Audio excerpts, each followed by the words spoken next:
Pembahasan pertama yaitu asam amino. Apa sih asam amino itu?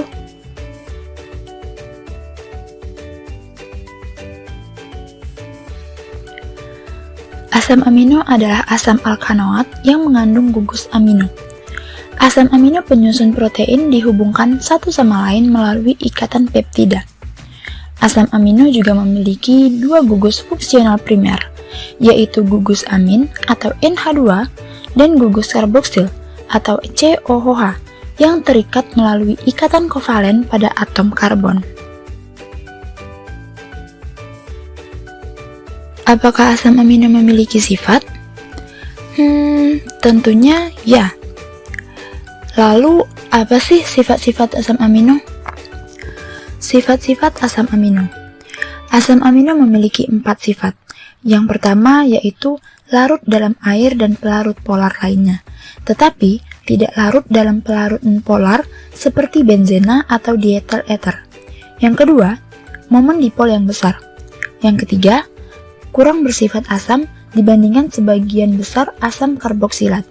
Dan yang keempat, yaitu kurang basa dibandingkan sebagian besar amina. Asam amino memiliki struktur seperti yang ada di layar. Unsur utama penyusun asam amino yaitu C, H, O, dan N. Struktur asam amino terbentuk dari satu atom karbon yang mengikat 4 gugus di antaranya, yaitu gugus amina yang bersimbol NH, kedua, gugus karboksil dengan simbol COOH, kemudian atom hidrogen atau H.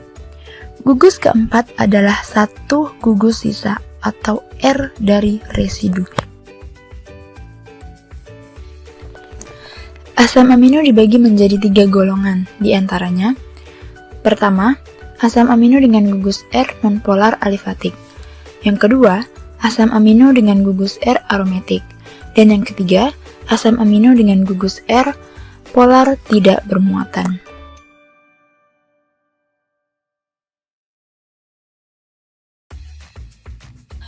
Teman-teman tahu nggak sih bahwa asam amino dibagi lagi menjadi 2 jenis loh.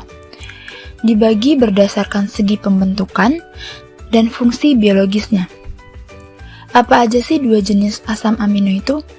Yaitu asam amino esensial dan asam amino non-esensial. Asam amino esensial adalah jenis asam amino yang tidak bisa disintesis di dalam tubuh dan hanya terdapat di dalam makanan saja.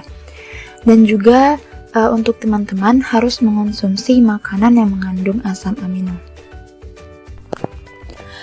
Adapun beberapa nama-nama asam amino esensial yang perlu teman-teman ketahui, yaitu valin, lisin, leucin, isoleucin, threonin, triptofan, fenilalanin, metionin, arginin, dan histidin.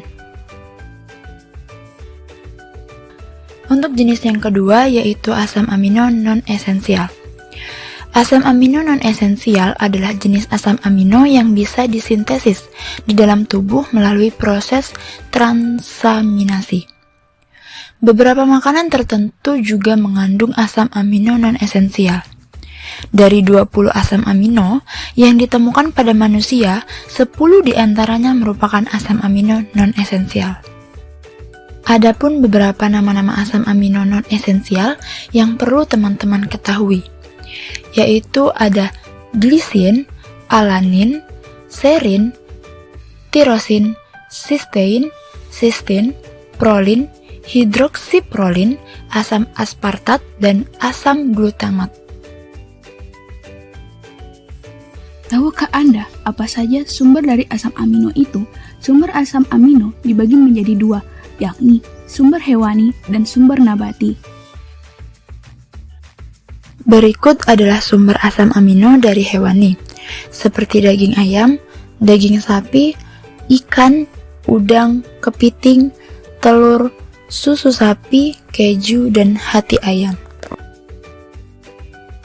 Adapun contoh dari sumber asam amino nabati, diantaranya seperti pisang, sayur brokoli, kemudian kacang kedelai, biji polong, serealia seperti gandum, kemudian ada bawang bombay, cabai, rumput laut, selada, peterseli, jamur, dan coklat. Pembahasan selanjutnya adalah peptida. Apa itu peptida? Peptida adalah senyawa yang dibentuk dari 2 atom lebih residu asam amino yang dihubungkan dengan ikatan peptida.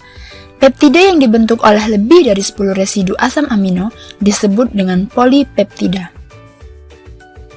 Pada gambar di layar, menggambarkan pembentukan suatu ikatan peptida yang dibentuk dari alanina dan glisina, yang disebut sebagai alanil glisina, di mana tiap asam amino dalam suatu molekul peptida disebut sebagai suatu satuan atau unit atau suatu residu. Alanil glisina mempunyai 2 residu, yaitu residu alanina dan residu glisina. Fungsi peptida. Fungsi peptida sebagai hormon, diantaranya yaitu insulin, memicu sel untuk menggunakan glukosa sebagai bahan bakar sel. Kemudian glukagon, kerjanya kebalikan dari insulin. Dan yang terakhir ada bradikin, menghambat pembengkakan jaringan, 9 asam amino. Fungsi peptida sebagai toksik, diantaranya yaitu sebagai antibakteri, anti jamur, dan antivirus.